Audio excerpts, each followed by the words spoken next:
Today's DIY is a 2013 throwback. These are the materials. I first saw these flats, as I said, in 2013 when spikes were really in. They were the trend at the time. I mean, a lot of people still like them now, but it was really big back then in the emo days. And I really liked the flats. I never ended up getting them because I was too afraid to maim other people with my shoe by accident. But now I don't care. So we're gonna do it. I basically started with a tape measure and I measured 1/2 inch. That's the gap that I decided on because I didn't want the spikes to be too close together.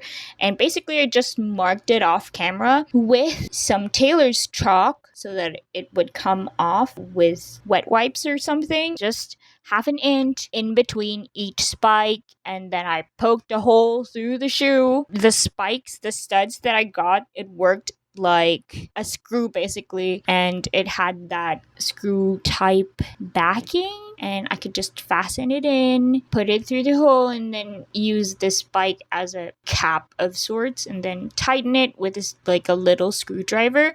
The screwdriver that I used is one of those magnetic ones where you can replace the bit. So when it got to the parts where you can't really fit the whole screwdriver, I just used the bit when I got to that part. This is a really condensed version of everything that I did. I sped it up by like 1,000%.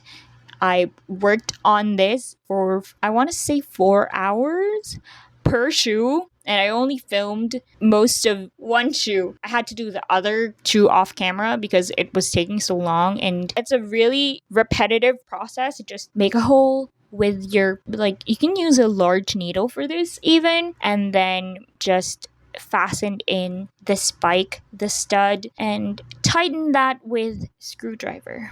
It's a really repetitive process if you want to do what I did and fill the whole shoe. But if we're going by the trends of the 2010s, 2015s, you can even do just like the top of the shoe, the toe part of the shoe, or like the back part. It was such a big trending thing before, and I'm such a sucker for revisiting trends before, especially since there's been a resurgence of a lot of the Y2K trends that are being rethought of, restyled, reused today. I'm really happy with how this turned out. This is one of the quicker DIYs that I've done. Quicker, I say, as I worked on it like 8 hours. But yeah, quicker nonetheless. I could do it in one day, and I'm really happy with how it turned out. Something about fulfilling this high school childhood wish of mine to have these shoes soothes my brain in some way, and I'm glad that I did it. I have yet to wear it outside, but I will give you an update if I injure or maim people with it.